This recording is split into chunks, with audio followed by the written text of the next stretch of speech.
Hello guys, कैसे हैं आप। आज मैं आपके सामने इमोशनल स्टोरी लेके आई हूँ जिस प्रकार है। मेरी शादी को पूरे 10 साल का अरसा बीत गया है और जितनी मोहब्बत मुझे अपनी बीवी से है उतनी मोहब्बत मैंने कभी किसी से नहीं की। कहने को ऊपर वाले ने मुझे औलाद दिया है, मगर औलाद की मोहब्बत एक तरफ और मेरी पत्नी की मोहब्बत एक तरफ। मैं हर चीज़ अपनी बीवी पर कुर्बान करने के लिए तैयार खड़ा रहता हूँ। मैं ऑफिस में ही बैठा अपना काम कर रहा था और जब अचानक मेरा मोबाइल रिंग हुआ, मैंने मोबाइल की तरफ नज़र दौड़ाया तो घर से ही फ़ोन था। मैं हैरान रह गया क्योंकि मेरी पत्नी इस बात को जानती थी कि मुझे ऑफिस टाइम पर कॉल करने वाले पसंद नहीं हैं। मैंने घर में बता रखा था कि मुझे ऑफिस के वक्त कॉल नहीं किया करो क्योंकि मैं काम में बिज़ी होता हूँ। इसलिए हैरानी की वजह थी कि मैंने फ़ौरन कॉल रिसीव की और जो बात आगे से मुझे बताई गई वो सुनकर मुझ पर सन्नाटा छा गया। अब अगली तरफ से एक और बात की गई तो मैं फ़ौरन होश में आया। अगली तरफ कोई और नहीं बल्कि मेरा बेटा था जो महज 9 साल का था। वह मुझे बता रहा था कि मम्मी का कार एक्सीडेंट हो गया है और उन्हें फ़ौरन ही अस्पताल मुंतकिल कर दिया गया है। हालत बहुत ज़्यादा ख़राब है। पापा आप आ जाइए। अपने बेटे के मुँह से ऐसी बातें सुनकर मेरा दिमाग काम करना बंद कर चुका था। मुझे समझ नहीं आ रहा था कि मैं क्या करूं।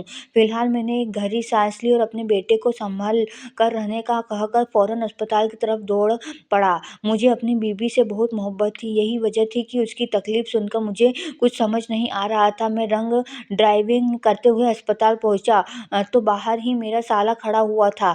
वह फ़ौरन मेरे पास आया और मैं उसे देखते हुए बोला, कहाँ है तुम्हारी दीदी, सब है खैरियत है। जब वह रोते हुए मेरे गले से लग गया तो उसका रोना मुझे और परेशान कर गया। मैं उसे झिंझोड़ते हुए बोला, तुम क्यों रो रहे हो? मुझे वजह तो बताओ, कोई तो बात होगी। इस तरह से रोने से प्रॉब्लम हल नहीं होती। मेरी बात सुनकर वह मुझसे अलग हुआ और मेरी तरफ देखते हुए बोला, दीदी का कार एक्सीडेंट बहुत बुरा हुआ है, उनकी हालत बहुत ज़्यादा सीरियस है। डॉक्टरों ने जवाब दिया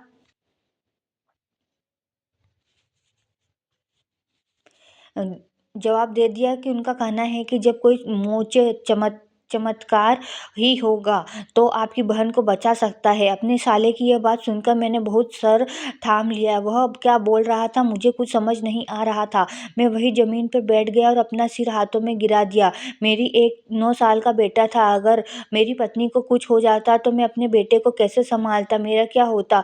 मैंने तो जब से शादी की थी अपनी बीवी के पीछे ही चलना सीख लिया था। जैसे वह कहती थी मैं कर दिया करता था। मैं कभी उसकी बात को नज़रअंदाज नहीं करता था। थोड़ी देर और गुजरी। जब डॉक्टर बाहर आया मैं फ़ौरन ही उठ खड़ा हुआ और डॉक्टर को सवालिया नज़रों से देखने लगा। वह मुझे देखते हुए बोली, आप उनके पति हैं? मैंने फ़ौरन सर हाँ हाँ में हिलाया। वह मुझे अपने पीछे आने का इशारा करके केबिन में चले गए, जिसका साफ मतलब था कि कोई ज़रूरी बात है। और उसी चीज़ से मैं घबरा रहा था क्योंकि जब भी ऐसा होता था कोई मनहूस खबर ही सुनने को मिलती थी। मैं इसी वजह से काफ़ी परेशान हो गया था। मैंने अपने साले के साथ कदम बढ़ाया और डॉक्टर के केबिन पहुंच गया। मैं अंदर दाखिल हुआ तो उन्होंने मुझे बैठने का इशारा किया। मेरा दिमाग बिल्कुल सुन्न हो रहा था। मैं खामोशी से डॉक्टर के सामने लगी मेज़ की कुर्सियों पर बैठ गया। वो मुझे देखते हुए बोले, आपका आपका नाम क्या है? मैं फ़ौरन बोला, जी मेरा नाम कृष्णा है। मेरी पत्नी की हालत कैसी है? सब ठीक है ना? कोई खतरे की बात तो नहीं है? मेरी बात सुनकर डॉक्टर ने सिर को हल्की झुकावट दी और मुझे देखते हुए बोले, देखिए मिस्टर कृष्णा, आपको हिम्मत से काम लेना होगा। आपको मालूम है आपकी पत्नी का बहुत खतरनाक एक्सीडेंट हुआ है जिसमें उनके दोनों पैर खत्म हो चुके हैं। उनकी हालत इतनी गंभीर थी कि अगर समय पर उनका इलाज ना कराया जाता तो वो ज़िंदगी की बाजी हार जाती। हाँ, हम ये नहीं कहते कि आपकी पत्नी कभी पैरों पर खड़ी नहीं हो पाएगी। ऐसा हो सकता है कि उनके पैरों की ताकत वापस आ जाए, लेकिन फ़िलहाल वो अपने पैरों पर खड़ी नहीं हो सकती। डॉक्टर की बात सुनकर ऐसा लगा जैसे कि मैं सांस लेना तक भूल गया हूँ। जिस पत्नी को मैंने हथेली का छाला बनाकर रखा था वो इतनी बड़ी तकलीफ़ में मुबतला हो चुकी थी। मैंने कभी इसका तसव्वुर भी नहीं किया था। मैं खामोशी से डॉक्टर के केबिन से बाहर आकर कॉरिडोर में बिल्कुल चुप होकर बैठ गया। मुझे कुछ समझ नहीं आ रहा था कि मैं क्या क्या बोलूं। मेरा साला भी मेरे पास बैठा हुआ काफ़ी रो रहा था। मेरी पत्नी से उसके घर वाले भी बहुत प्यार करते थे। आखिर वो थी ही इतनी अच्छी औरत। काफ़ी देर तक मैं खामोशी से बैठ रहा। इसके बाद मैंने हिम्मत करके अपने कदम का वार्ड की तरफ बढ़ाए। जहाँ मेरी बीवी को दूसरी जगह कर दिया गया था। मैं काफ़ी ज़्यादा घबराया हुआ था, लेकिन अपनी पत्नी से मुलाकात से पहले मैंने अपने चेहरे के भाव संभाल लिए थे, क्योंकि मैं उसे बिल्कुल भी ये महसूस नहीं होने देना चाहता था कि वो बहुत ही ज़्यादा मुश्किल में आ चुका है। मैं वार्ड में दाखिल हुआ तो खामोशी से लेटी हुई थी। मेरी नज़र उसके पैरों पर गई तो उस पर चादर डली हुई थी। मेरी आंखों में लम्हे भर के लिए नमी चमकी, मगर मैंने फ़ौरन अपने जज़्बात को काबू में कर लिया और अपनी पत्नी के पास पहुँच गया। मैंने बहुत प्यार से उसकी माथे पर एक किस दिया और उसकी आंखों में देखते हुए बोला, रागिनी परेशान मत हो, भगवान की परीक्षा है। हमें हर परीक्षा को साथ में मिल पूरा करना है। ऊपर वाला तुम्हें जल्द सेहत देगा और तुम अपने पैरों पर खड़ी हो जाओगी। मेरी बात सुनकर वो बहुत रोने लगी और मेरे हाथ पकड़ लिए। वो मुझे देखते हुए बोली, हमारे साथ ऐसा क्यों हुआ? हमने तो कभी किसी के साथ बुरा नहीं किया, फिर मेरे साथ ये सब कैसे हो गया? वो रोती जा रही थी और एक ही बात कर रही थी। तभी वहाँ मौजूद एक नर्स मुझे देखती हुई बोली, पेशेंट की हालत और ख़राब हो जाएगी, आप कोशिश करें कि ये ना रोए। मैं अपनी पत्नी के आंसू पोंछते हुए बोला, प्लीज़ रागिनी खामोश हो जाओ। तुम्हें अगर कुछ हो गया तो मेरा क्या होगा? तुम्हारे बच्चों का क्या होगा? होश से काम लो। मेरी बात सुनकर भी वो खामोश नहीं हुई। शायद उसे कोई सहारा चाहिए था। नर्स एक बार फिर मुझे गुस्से से देखकर बोली, आप बाहर चले जाइए। आपकी वजह से पेशेंट परेशान होकर रो रही है। हम नहीं चाहते कि ये बिल्कुल भी और स्ट्रेस में आए। मैंने एक कहर भर नज़र नर्स पर डाली और गुस्से से बोला, फ़िलहाल आप बाहर चले जाइए, मैं आपकी बीवी के साथ अकेले वक़्त गुज़ारना चाहता हूँ। मैंने गुस्से भरे अंदाज़ को देखकर लम्हे भर के लिए मेरी बीवी भी डर गई और खामोशी से मुझे देखने लगी। नर्स ने मुझे देखा और फिर खामोशी से बाहर चली गई। मैं अपनी बीवी के पास ही बैठ गया और उसे सहारा देकर उठाया। उसे अपने सीने से लगाकर धीरे-धीरे उसके बाल सहलाते हुए बोला, नहीं रागिनी, तुम्हें कुछ नहीं होगा, मैं तुम्हें कुछ नहीं होने दूँगा, चाहे मुझे अपनी जान पर क्यों ना खेलना पड़े। मैं तुम्हारी तबीयत को हर हाल में ठीक ही करके ही रहूँगा। मैं ऊपर वाले के आगे गिड़गिड़ाऊँगा नहीं, वो तुम्हें ज़रूर सेहत देगा। मुझे पूरी-पूरी उम्मीद है। मैं बार-बार उसे दिलासा दे रहा था। वजह यही थी कि मेरे पास सिर्फ़ मेरी एक पत्नी थी, जिससे मैं बहुत वो तुम्हें ज़रूर सेहत देगा। मुझे पूरी-पूरी उम्मीद है। मैं बार-बार उसे दिलासा दे रहा था। वजह यही थी कि मेरे पास सिर्फ़ मेरी एक पत्नी थी, जिससे मैं बहुत मोहब्बत करता था। मेरा बेटा भी अपनी माँ से बहुत मोहब्बत करता है। हम दोनों ही रागिनी को कुछ नहीं होने दे सकते थे। थोड़ी देर बाद वार्ड में डॉक्टर आ गई थी। उनके साथ वही नर्स भी मौजूद थी। डॉक्टर मुझे देखते हुए बोले, अगर आप इस तरह से करेंगे तो आपकी पत्नी कभी ठीक नहीं होगी। मैंने अभी आपसे कहा था कि आपको हौसले से काम लेना होगा। मैं खामोश हो गया था। भले मैं क्या ही बोलता, मैं खामोशी से बाहर आकर बैठ गया था। वो लोग अब अपनी कार्रवाई करने लगे थे। करीब 2 दिन मेरी पत्नी को और अस्पताल में रखा गया और फिर उसे जाने की इजाज़त दे दी गई। मैं उसे बहुत एहतियात से अपनी गोद में उठाकर घर लाया। मेरा बेटा अपनी माँ को ऐसी हालत में देखकर काफ़ी परेशान था, लेकिन मैंने उसे यही हौसला दिया कि अब हमें उसकी बहुत ज़्यादा देखभाल करनी होगी, उसका बहुत ज़्यादा ख्याल रखना होगा, तभी जाकर वह अपने पैरों पर खड़ी हो पाएगी। मेरी बीवी तो पल-पल रोए जा रही थी। उसके लिए यह सब कुछ सहन करना बहुत मुश्किल था। वो बहुत ही फुर्तीली औरत थी, हर वक़्त काम में ही मग्न रहती थी। अब उसे एक जगह बैठना भी पसंद नहीं आ रहा था, मगर मैंने उसे यही समझाया कि कुछ वक़्त के लिए आराम करो। उसके बाद तुम खुद अपने पैरों पर खड़े होकर हम सबका ख़्याल रखोगी।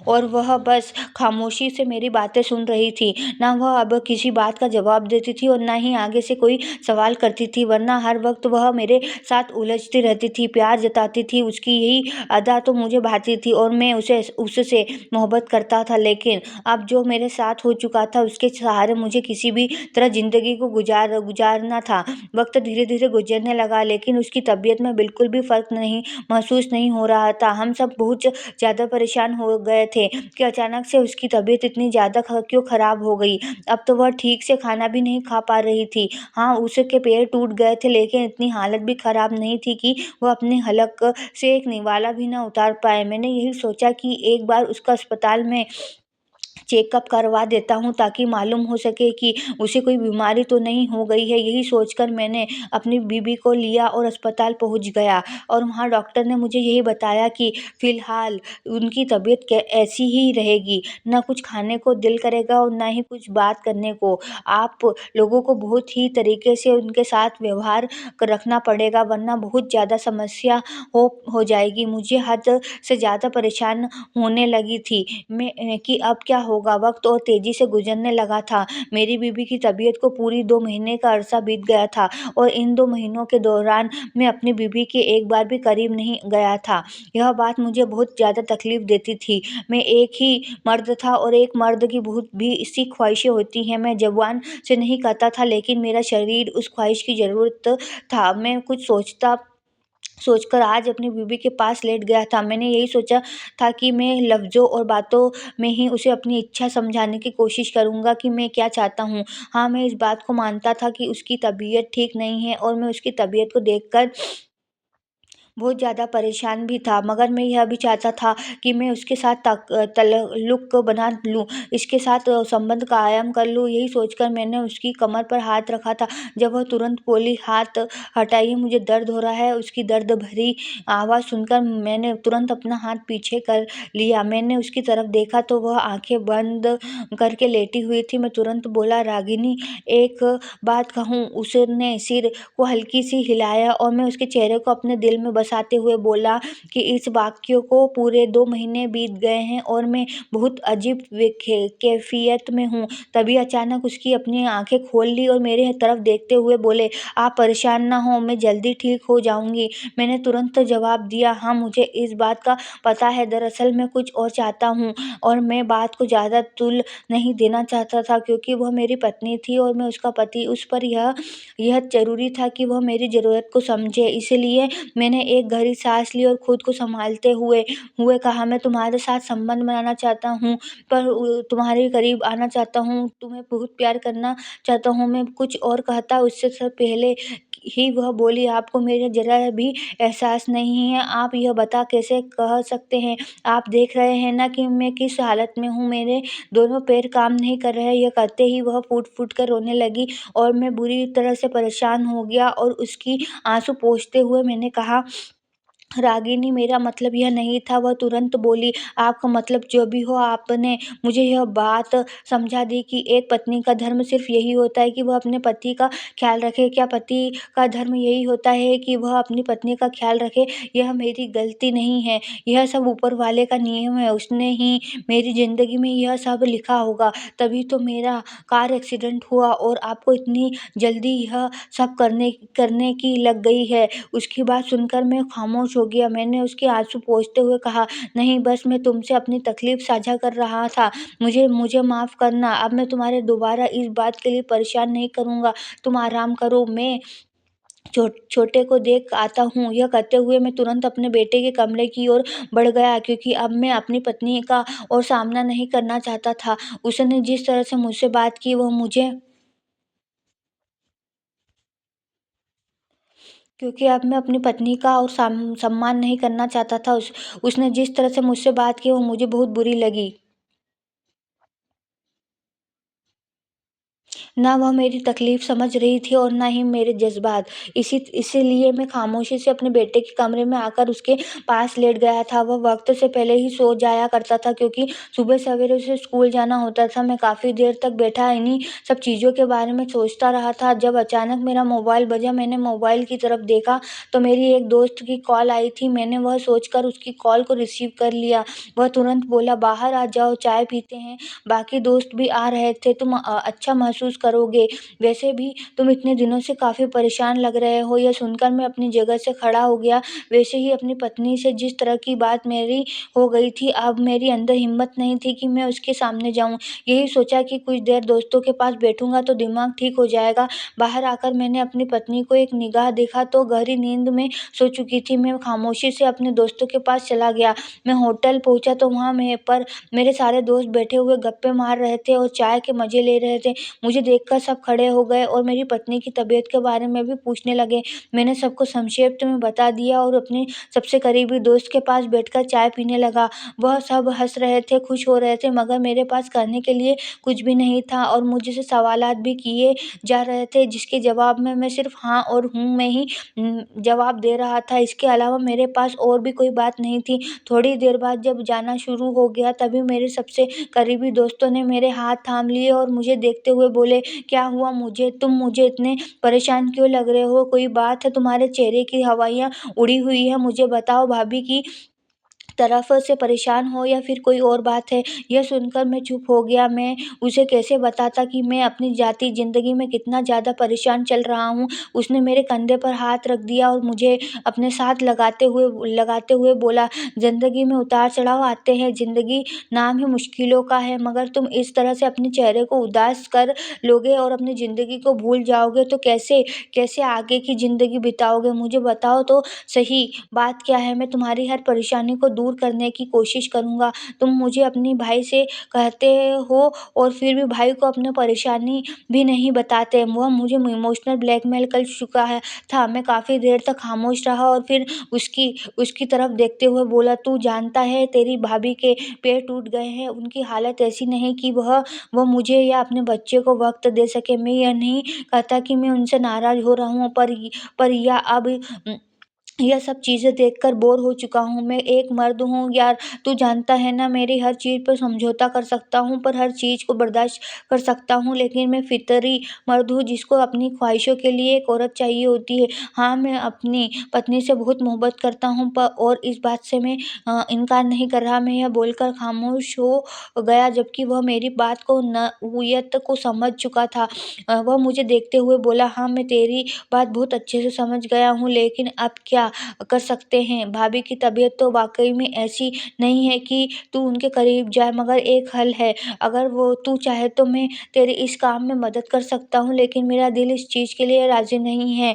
मगर तेरी परेशानी को देखकर मैं यह करने के लिए तैयार हुई।" यह सुनकर मैंने एक झटके से उसकी ओर देखा था। मैं हैरान भी हुआ था कि भला इस चीज़ का हल मेरी पत्नी के अलावा इसके पास कैसे हो सकता है? वो मुझे देखते हुए बोला, "पास में एक कोठा है, शायद तुम नहीं जानती, क्योंकि वह बहुत अंदर की तरफ है। जवानी के दिनों में जाया करता था, जब शादी नहीं हुई थी, लेकिन अब मैंने बंद कर दिया है। अगर तुम चाहो तो अपनी इच्छा को वहाँ पर पूरा कर सकते हो। मैं तुम्हें इस चीज़ के लिए ज़बरदस्ती नहीं कर रहा हूँ। हाँ, मैं तुम्हें इस चीज़ के लिए बोल रहा हूँ कि तुम वहाँ जाकर कुछ पल लज़्ज़त हासिल कर लो, उसके बाद वापस आ जाना। तुम एक मर्द हो और एक मर्द के लिए बर्दाश्त करना वाक़ई मुश्किल होता है।" और बुद्धि में एक लहजे में बोला था, जबकि मैं चुप हो गया था। मैंने इस बात का उसे कोई जवाब नहीं दिया था।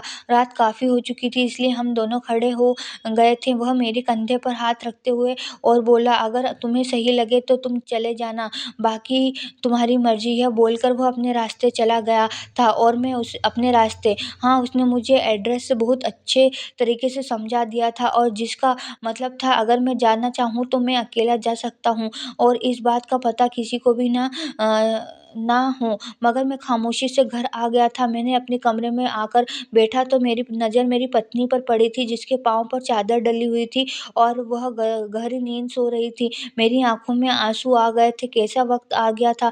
मैं जब भी रात को अपने दोस्तों के पास से आता था, तो अपनी बीवी के साथ घंटों बैठकर बातें किया करता था और उसे अपने दिल की हर बात बताता था कि मैं कैसा महसूस कर रहा हूँ, मैं उससे कितनी मोहब्बत करता हूँ। इसके बाद मैं उसके करीब जाता था और उससे अपनी इच्छा को पूरा करता था, उसे प्यार देता था। मगर अब हम सिर्फ़ एक-दूसरे से एक सवाल करते हैं, "तुम कैसे हो और तुम्हारी तबीयत कैसी है?" जबकि वह मुझसे सिर्फ़ यही पूछती थी, "आप कैसे हैं? आपने खाना खाया या नहीं?" इसके अलावा हमारे दरमियाँ अब कोई बात ही नहीं होती थी। वह अपनी तबीयत की वजह से काफ़ी चिड़चिड़ी हो गई थी। ना वह मुझसे ज़्यादा बात करती थी और ना ही अपनी औलाद से, और कोई मेहमान आ जाता था तो उससे भी 2 बात करके करके खामोश हो जाती थी। वरना इससे पहले वह बहुत अच्छी और प्यारी औरत थी, मगर अब उसका उसका रवैया जितना बदल रहा था, वह सब चीज़ मुझे मुझे बहुत ज़्यादा तकलीफ़ दे रही थी। मैं काफ़ी देर तक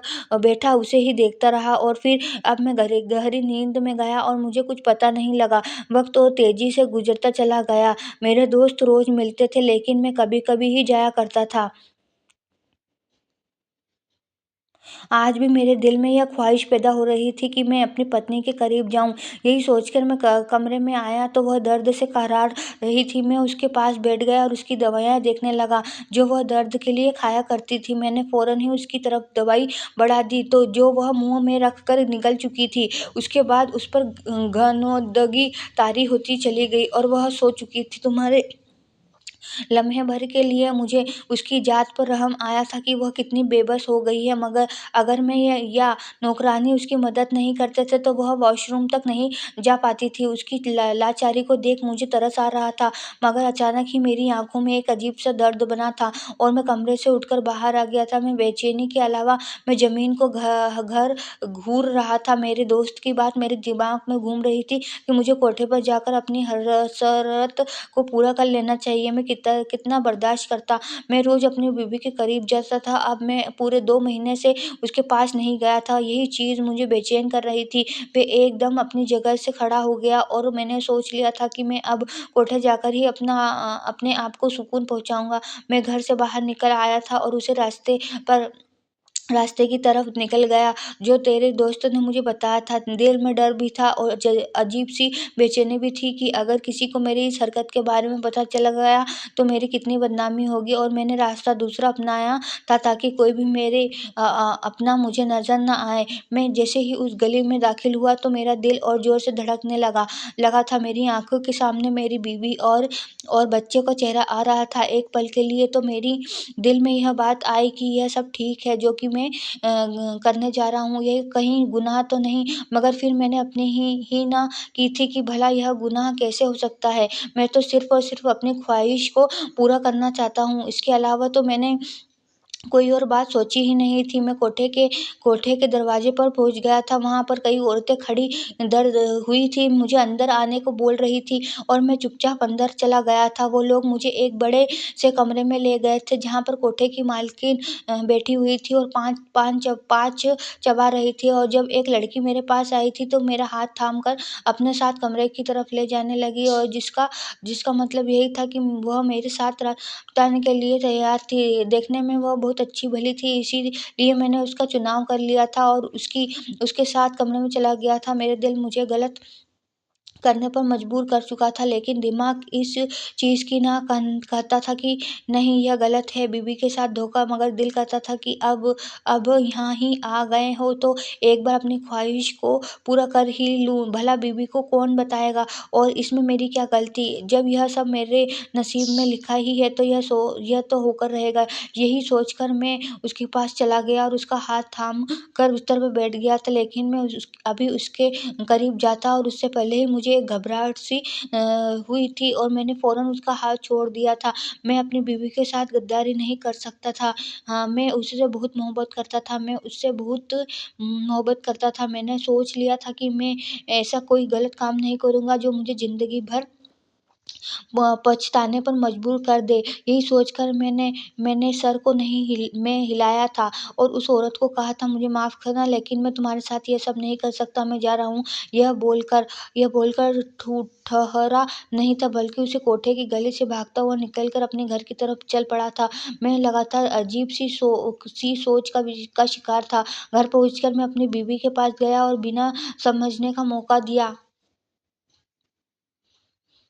बिना उसे सीने से लगाए लिया था। मेरी आँखों से आँसू बह रहे थे। मेरे इस तरह करने से वह भी जाग गई थी और मुझे हैरानी से देखने लगी कि मुझे अचानक से क्या हो गया है।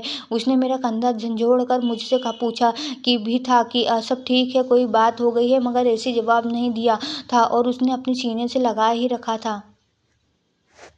वक़्त धीरे-धीरे गुज़रता जा रहा था। अब मेरी पत्नी की तबीयत में सुधार आना शुरू हो गया था, लेकिन वह अपने पैरों पर खड़ी नहीं हो पा रही थी। पैरों कुछ इस तरह से टूटे थे कि वह बहुत ही ज़्यादा मुश्किल में आ चुकी थी। आज उसकी दवाइयाँ पूरी तरह से ख़त्म हो गई थी और जिसकी वजह से मैं अस्पताल में उसकी दवाइयाँ लेने के लिए आ चुका था। मैं अपनी पत्नी के डॉक्टर डॉक्टर से भी मुलाकात करना चाहता था, जो कि उसका ट्रीटमेंट कर रहा था। यही सोचकर मैं अस्पताल की फ़ॉरेंसिक से ही दवाइयाँ ले रहा था। दवा लेकर मैं डॉक्टर के केबिन की तरफ बढ़ा तो अचानक मेरे नाम की पुकार पर मैं अपनी जगह पर ठहरा था। मैंने पलट कर देखा तो एक लेडी डॉक्टर खड़ी हुई थी। उसने सफ़ेद कोट पहना था और हाथ में कुछ फाइलें थी और वह मौजूद थी। मैंने फ़ौरन उसकी तरफ बढ़ा और हेलो किया। जब वह मुझे देखती हुई बोली थी, आप कहाँ न कहीं आप यहाँ कैसे?" और कुछ पल चुप हो गई थी और फिर बोली थी, "मैं पूछ सकती हूँ आपको मेरा नाम कैसे पता?" मैंने दरअसल अपनी पत्नी की दवाइयाँ लेने के लिए आया था और उनकी डॉक्टर से भी मुलाकात करना चाहता था और वह फ़ौरन बोली थी, "हाँ, मैंने आपका ज़िक्र सुना था, डॉक्टर गौतम के ही पेशेंट हैं ना?" मैंने सिर को हाँ में हिलाया। वह फ़ौरन बोली थी, "तो किस लिए आते हैं आप उनके पास?" मैं हैरान हो रहा था कि वह मुझे जानती भी है, फिर भी मैंने आने की वजह पूछ रही थी। मैंने फ़ौरन उन्हें सारी बातें बता दी कि मेरी पत्नी के साथ क्या दिक्कत आ चुकी है और मैं यहाँ क्यों आया हूँ। मेरी बात सुनकर वह बोली थी, "डॉक्टर गौतम अच्छे इंसान हैं और वह बहुत अच्छा इलाज भी करते हैं, मगर जो आपकी बीवी के साथ प्रॉब्लम है, माफ़ी के साथ, लेकिन वह मिस्टर गौतम के पास नहीं है।" मेरे हैरान होकर उस लेडी डॉक्टर को देखा, वह किस तरह की बात कर रही थी। मैंने फ़ौरन बोला, "मैं आपकी बात का मतलब नहीं समझा। आप क्या कहना चाहते हैं?" और उसने मेरा हाथ पकड़ लिया था, जबकि मैं पल भर के लिए चुप हो गया था। उसने एक अजीब-सा इशारा मुझे अपनी आँखों से किया था, जिस वजह से मैं चुप होकर उसके पीछे चलने लगा था। मैं हैरान भी था। अचानक से वह औरत मेरे सामने उसने एक अजीब-सा इशारा मुझे अपनी आँखों से किया था, जिस वजह से वो चुप होकर उसके पीछे चलने लगा था। मैं हैरान भी था कि अचानक से यह औरत मेरे सामने क्यों आ गई और यह इस तरह से बर्ताव क्यों कर रही थी। मगर मैंने भी सोचा कि उसकी बात सुन लूँ। डॉक्टर गौतम एक अच्छे डॉक्टर थे और उन्होंने मेरी बीवी को बहुत अच्छा भी कर दिया था, इसलिए मैं हैरान हो गया था। मैं उस लेडी डॉक्टर के केबिन में दाखिल हुआ तो वह मुझे देखते हुए बोली, "दरअसल मैंने एक ऐसी मरीज़ों को ठीक किया है। मैं जानती हूँ टाँग टूट जाना एक बहुत बड़ा दिक्कत होता है, मगर इंसान के पैरों में कुछ हो जाए तो वो सारी ज़िंदगी के लिए अपाहिज हो जाता है। डॉक्टर गौतम आपकी बीवी का जितना भी इलाज कर रहे हैं, आपकी बीवी कभी पैरों पर खड़ी नहीं हो पाएगी। ये सब एक दिलासा है, पैसे बटोरने का बहाना है।" मैंने तो हैरान होकर इस लेडी डॉक्टर को देखा था जो इस तरह की बात कर रही थी। वो मज़ीद तो बोली थी, "मगर आप चाहते हैं कि आपकी बीवी ठीक हो जाए तो मेरे पास इसका एक हल है। मैं आपको एक लोशन देना चाहती हूँ, जो आप अगर अपनी बीवी के पैरों में लगाएँगे तो उनके पैर जुड़ सकते हैं और वह ठीक हो सकती है। यह सब सिर्फ़ और सिर्फ़ आपके हाथ में है।" मैंने फ़ौरन बोला था, "भला ऐसा कौन-सा लोशन है जो इतना ज़्यादा कारगर साबित हो सकता है? डॉक्टर गौतम तो बहुत ही मंजे हुए डॉक्टर हैं। उनसे ही मेरी बीवी बाकी के इलाज भी करवाती थी, इसलिए मैंने उनके यह इलाज भी करवाने के बारे में सोचा था। क्या उन्हें इस लोशन के बारे में मालूम है?" वह सिर नहीं हिलाती हुई बोली थी, "इस लोशन के बारे में किसी को नहीं मालूम है। आप मुझे बहुत ही भले इंसान लगते हैं, इसलिए मैंने सोचा कि मैं आपको इस बारे में बता देता हूँ। अगर आप चाहते हैं कि आप अपनी बेटी को ठीक करें, तो मुझसे वह लोशन खरीद सकते हैं।" मैं फ़ौरन बोला था, "भला वह लोशन अब आपने कहाँ से लिया है?" और जो बात फिर उसने कही वह सुनकर मैं दंग रह गया था। उसने मेरी तरफ बोला, लोशन बढ़ा दिया था और फ़ौरन बोली थी, "इसका रिएक्शन फ़ौरन आएगा, इसलिए आपको परेशान होने की ज़रूरत नहीं है।" मैं काफ़ी ज़्यादा टेंशन में आ चुका था, लेकिन चेहरे से ज़ाहिर नहीं होने दिया था। मैंने उनसे पैसे पूछे तो वो फ़ौरन बोली थी, "पैसों की कोई ज़रूरत नहीं है, बस आप ये अपनी बीवी के पैरों में लगा देना ही वह ठीक हो जाएगी।" मैं फ़ौरन राज़ी हो गया था और अपने घर की तरफ आ गया था। मैं काफ़ी ज़्यादा खुश भी था कि अगर मेरी बीवी एक लोशन के ज़रिए ठीक हो सकती है, तो क्या ही बात हो जाएगी। बेचारी ने इतना दर्द सहा है, इतनी गोलियाँ खाई हैं, मैंने भी कितना सहा है। अब हम सब चीज़ों से आज़ाद हो जाएँगे, लेकिन मैं जानता ही नहीं था कि मेरी पत्नी इस लोशन के बाद कितने बड़े दर्द को सहने वाली है। मैं घर पहुँचा तो मेरी पत्नी के घर वाले आए हुए थे, इसलिए मैंने उस लोशन को अपनी जेब में ही छुपा लिया था। मैं अभी किसी पर भी यह बात ज़ाहिर नहीं करना चाहता था कि मैंने किसी लोशन को लिया है और मैं उससे अपनी पत्नी का इलाज करने वाला हूँ।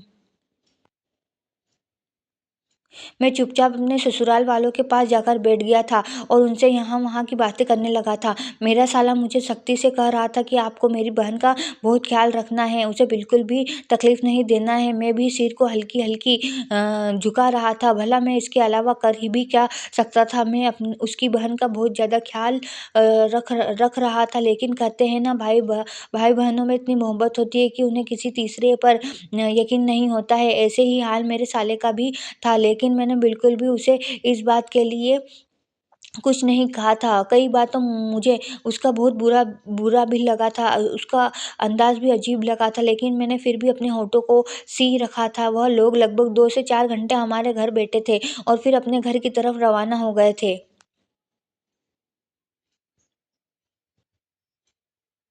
उनके जाने के बाद मैंने अपनी बीवी को वॉशरूम ले जाकर वहाँ से वापस ले आया था। फिर वह कमरे में आकर लेट गई थी। जब फ़ौरन उसके पास ही बैठ गया था तो उसका चेहरा थामते हुए बोला था कि मैं जो तुम्हारे लिए लाया हूँ तुम आज बिल्कुल ठीक कर देगा। वह मेरी तरफ से हैरान होकर देखने लगी थी। भला मैं क्या बोल रहा हूँ? यकीनन उसको मेरी बात समझ नहीं आई थी। जब मैं फ़ौरन बोला, आज मैं डॉक्टर के पास गया था, डॉक्टर गौतम से तो मुलाकात नहीं हुई, लेकिन एक लेडी डॉक्टर से मुलाकात हुई थी। उसने मुझे तुम्हारी मर्ज़ के लिए एक लोशन दिया है। उसने कहा कि अगर मैं तुम्हारे इन टूटी हुई पैरों पर इस लोशन को लगाऊँगा तो तुम ठीक हो जाओगी। वह फ़ौरन बोली थी, भला ऐसा कैसा लोशन है? और जो बात इस डॉक्टर ने बताई थी, फिर मैंने उसे वो भी बताई कि यह लोशन तुम्हारे अपने खून से तैयार किया है और इसमें कुछ ऐसी दवाइयाँ मिलाई है जिससे तुम बिल्कुल ठीक होकर अपने पैरों पर खड़ी हो जाओगी। मेरी बात तो सुनकर वह हैरान हो गई थी और फ़ौरन बोली, नहीं कृष्णा, यह हमारे लिए खतरनाक भी साबित हो सकता है, न जाने क्यों? क्यों मुझे ये सब ठीक नहीं लग रहा है। भला कोई कैसे कैसे अपने खून से लोशन बना सकता है? यह सब मुझे मुझे बहुत ज़्यादा अजीब लग रहा है। वह फ़ौरन अपनी राय रखते हुए बोली थी, जबकि मैं उसकी बात काटते हुए बोला, अरे तुम नहीं पता, वह बहुत ही मंची हुई डॉक्टर लग रही है। यकीनन उसने कोई न कोई बात तो मुझ में देखी होगी, तभी तो उसने यह लोशन मुझे दिया होगा। तुम चिंता मत करो, तुम्हें कुछ नहीं होगा और यह मामूली सा लोशन तुम्हारा क्या क्या ही कर लेगा। यह कहते हुए मैंने उसके पैरों से चादर हटाई थी। उसके पैर बहुत ज़्यादा टेढ़े हो चुके थे और चलने के काबिल नहीं रही थी। मैंने उसकी शू श सलवार को थोड़ा ऊपर किया और फिर वही लोशन उसके पैरों पर लगाना शुरू कर दिया। मगर जैसे ही मैंने उसके पैरों पर थोड़ा-सा लोशन लगाया तो एकदम मेरी बीवी तकलीफ़ से तड़प उठी थी और ज़ोर-ज़ोर से चिल्लाने लगी। इस लोशन ने तो तुम लम्हे में ही मेरी बीवी के पैर को जला के रख दिया था। मैं फ़ौरन हैरान हो गया था और मैंने जल्दी ही उस लोशन को साफ़ किया था। लेकिन वह बहुत देर हो चुकी थी, क्योंकि वह लोशन उस लेडी डॉक्टर ने अपने खून से नहीं बल्कि किसी तेज़ाब से बनाया था। मेरी बीवी का पैर बहुत बुरी हालत में पहुँच चुका था। मैंने जल्दी-जल्दी उसके पैरों पर पानी डालना शुरू कर दिया, जिसकी वजह से वह थोड़ा बेहतर हो गया था, लेकिन उसकी हालत काफ़ी ख़राब हो गई थी। मैंने फ़ौरन ही एक डॉक्टर को अपने घर बुला लिया था और उन्होंने मरहम पट्टी कर दी थी और जब उन्होंने लेबोरेटरी टेस्ट के लिए उस लोशन को भेजा तो पता चला कि वह वाक़ई में उस लोशन में तेज़ाब डाला गया था, जिसकी वजह से कुछ बोन ने ही मेरी बीवी के पैरों को जला दिया था। मैं हैरान था कि यह लेडी डॉक्टर कौन थी? मैं फ़ौरन ही अस्पताल गया और मैंने पूरे स्टाफ़ को हिला के रख दिया था और पता चला था कि वह कोई लेडी डॉक्टर थी ही नहीं। और जब मैंने फुटेज अपनी बीवी को दिखाया तो उसने देखा कर मुझे बताया था कि यह तो एक सहेली है जो उसके बहुत ही करीब थी, मगर उसने ऐसा क्यों किया? और फिर मेरी बीवी ने सोच कर जो बात मुझे बताई, वह सुनकर मैं दंग रह गया था कि दुनिया में ऐसे भी लोग मौजूद हैं जो एक दूसरे के खुशियों से इतना जलते हैं कि अगले को इंसान नहीं समझते। दरअसल मैंने और मेरी पत्नी ने पसंद की शादी की थी और मेरी पत्नी की सहेली भी मुझे पसंद करना शुरू कर चुकी थी। यह बात उसने मेरे पत्नी को बातों ही बातों में बताई, तो मेरी पत्नी ने उससे तमाम रिश्ते नाते ख़त्म कर दिए थे, क्योंकि वह मुझे बहुत प्यार करती थी। यही वजह थी कि उसने जब मेरे बारे में ये सुना तो मुझे बहुत ही आराम से अपनी बातों में उलझा लिया था और मैं बेवकूफ़ इंसान उसकी ऐसी बातों में आकर अपनी ही बीवी को नुकसान पहुँचा चुका था। मगर शायद भगवान को मेरी ये अंदाज़ पसंद आ गया और मेरी बीवी की तड़प भी, और फिर डॉक्टर मौजूद मेरी बीवी पर गौतम मेरी बीबी पर बहुत ज़्यादा ध्यान देने लगे थे। उन्होंने मेरी बीबी को कुछ ही दिनों में इतना बेहतर कर दिया कि उसके पैर जो टेढ़े हो चुके थे अब सीधे हो जाते थे, और अब मैं उसके करीब भी चला गया था, उसके साथ ही रिश्ते भी कायम कर लिए थे। हाँ, मैं उसे ज़्यादा तकलीफ़ नहीं देता था, लेकिन अपनी ख्वाहिश की तकमील कर लिया करता था, मगर धीरे-धीरे उसके पैर ठीक होना शुरू हो गए थे। लगभग 6 महीने के बाद वह इतनी काबिल हो गई थी कि दीवार के सहारे चलना शुरू कर दिया था। बेशक अगर हम ऊपर वाले पर भरोसा करके किसी चीज़ को करें तो वह रब हमारी मदद करना ज़रूर करता है, और ऐसे लोगों से भी दूर रखता है जो बुरे होते हैं। भगवान का शुक्र है कि मैंने वह लोशन अपने बीवी के पैरों पर ज़्यादा नहीं डाला, वरना मेरी मेरी बीवी का तो पैर और भी ज़्यादा ख़राब हो जाता, और मैं कुछ नहीं कर पाता। दोस्तों, वीडियो कैसा लगा कमेंट करके ज़रूर बताइए। वीडियो को लाइक और चैनल को सब्सक्राइब ज़रूर करिए।